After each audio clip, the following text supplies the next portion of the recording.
guys, it's Sonia, and I'm back today to talk about Lord of Shadows. Not in detail, so this isn't going to be a 30-minute video, hopefully, but let's dig right in. Lord of Shadows is, I think, the 10th or 11th installment in the Shadowhunter Chronicles and the second book in the trilogy for the Dark Artifices. And it follows two characters, Julian Blackthorn and Emma Carstairs, who are Parvati? Dark shenanigans that go on like about 4 or 5 years after the Mortal Instruments series ends. It's kind of difficult to explain, for me at least, without giving away anything and everything that happened in Lady Midnight, so I'm going to keep it as brief as possible. For those of you who haven't read any of the Mortal Instruments books, I link down Emma Books' video on, the order to read the Mortal Instruments and the Shadowhunters book series. I don't have the patience to make a video like that, and I think her video is nice and cumulative of everything, and if you want, more extensive, rambly talks specifically on this book, you're not going to get that from me. Find another YouTuber. So I'm just going to start off by saying that I gave this book a 5 out of 5 stars. It was exceptional. I think it's definitely stepped up from the Mortal Instruments to the Infernal Devices and her other short story novella books. To this, it's frankly the best one that I've read by her. And there's clear improvement in the writing style. This is probably one of the most well-written books by her. I think actually the most well-written books. I like the Infernal Devices series better than the Mortal Instruments series, and now this is, I can say safely, better than the Infernal Devices, although I do love Tessa, Jem, and Will more than anything in my life. So this book was, quite frankly, a wild fucking ride. It was a goddamn roller coaster. I read this is the first ever book I read in audiobook format, and that was an experience in itself. Pro tip: don't read audiobooks while you're driving, because you're not going to be focusing on anything else. Thankfully, I was in rush hour traffic, so everything was going slow. The entire reading experience was significantly more intense for me, with battle scenes and sex scenes and other romantic and emotional stuff was vivid. It's vivid anyways when I'm reading the book, but this was in your face, and I think I thoroughly enjoyed that. It was a little weird because Spike from Buffy the Vampire Slayer was actually doing the audiobook, so that was a thing. I genuinely thought that after 9-10 books in this series that I'd be tired, but this book takes a nice divergence from the typical, love triangles, forbidden romance that forefronts 8-9 of her books. I think the romance is reduced to about 20-30% of the plot, and everything else focuses so much on the politics and other characters and interaction and just discovering the little dark nooks and crannies of the Shadowhunter world that we didn't get to see, because I think everything else fell into sort of world building, while this is finally real enjoyable story with so much to talk about.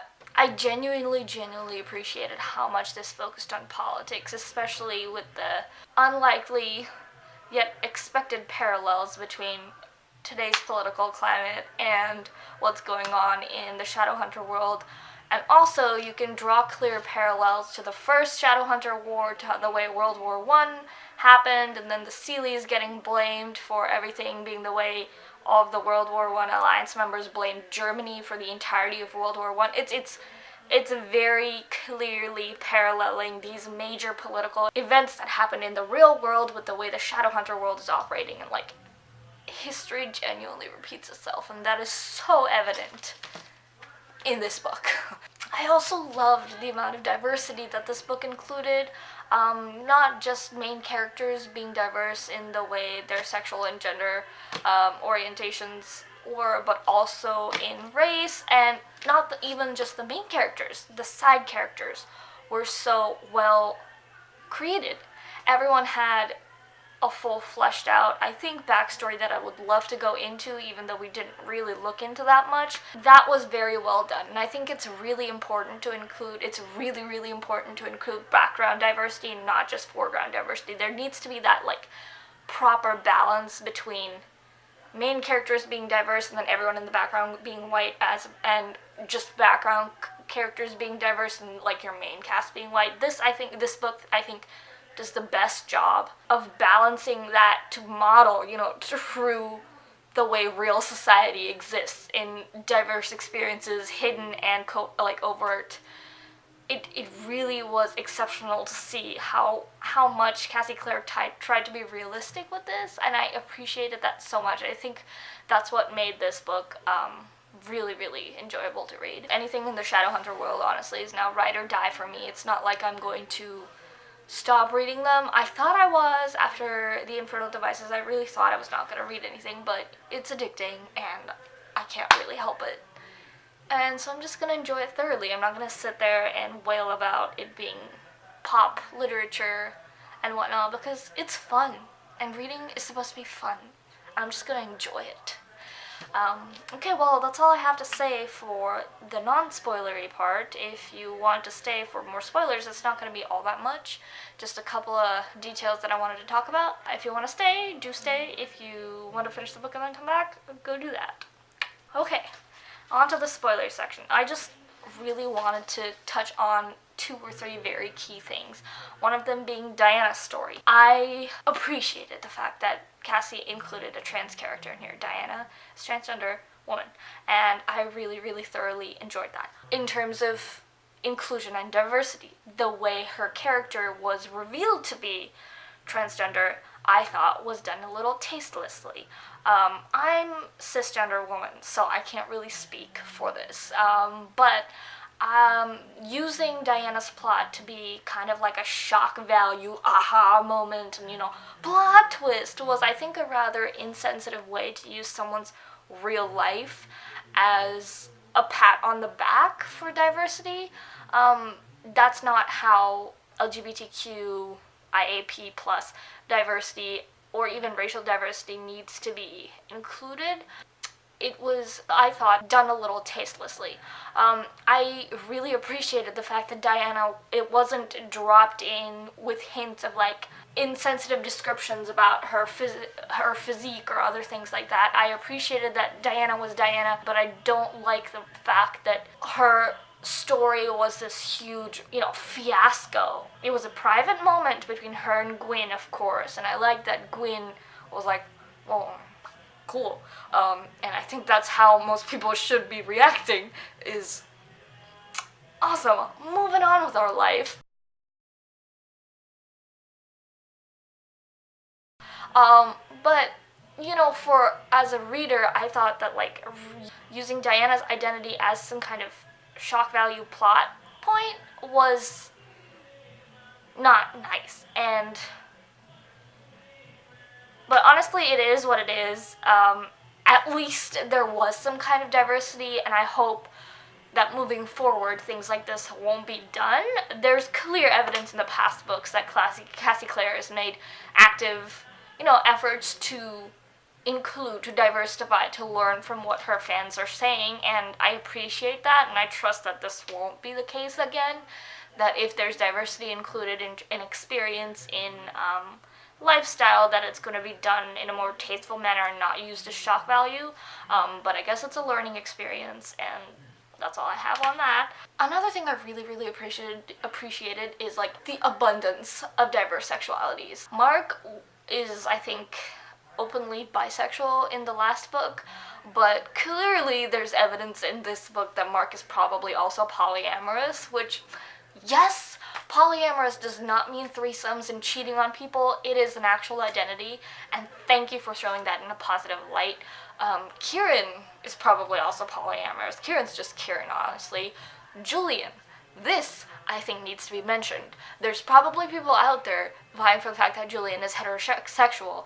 Maybe, but Julian is demisexual. There's a clear line in the book that says he's never loved anyone before Emma, and never will love anyone after Emma. And that is the definition of demisexuality, or at least gray asexual. Like, an emotional attachment that is developed before any kind of sexual attraction arises is, I think, one way of describing demisexuality and gray asexuality. And thank you for that. Not everyone is a fucking horn dog. And I also thoroughly thoroughly appreciated the way Tai was introduced as an autistic character. Again, completely normal, except for, you know, his quirks as a person in the last book that are talked about, and Kit just casually mentioning, he's not weird, he's just autistic. That's all there is to it. And I loved the way Kit described Tai.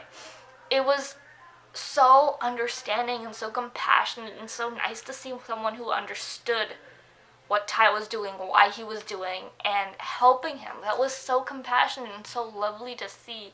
And just moving on to Kit.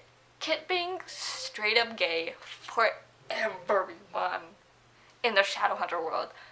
Like, he's not even low-key about it. Kit just finds everyone in the Shadowhunter world hot, and I love that. I love that. Like, of course, clearly he's not mentioned to be bi, but he is bi. And, like, the casualness of that being brought into the story. Yes. Yes.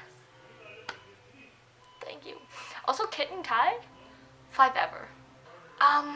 Another thing I really appreciated in terms of spoileriness was, like, all of our old characters. Magnus, Alec, Clary, Jace coming in and seeing their characters, you know, age with time and how, like, being older has affected their temperament and their behavior, and I love that they're not, you know, timeless relics in this novel. They're also developing human beings. They're also, well, Shadowhunters.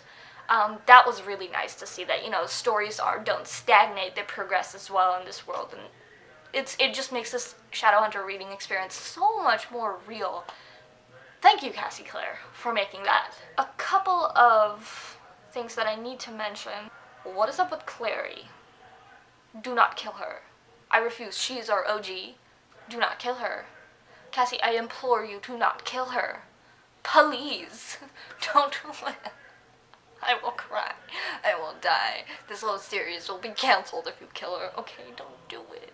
And I'm really excited to see how this book is going to progress from here. This series is going to progress. I cannot wait. 2 years is too damn much to sit on my ass waiting for the next book.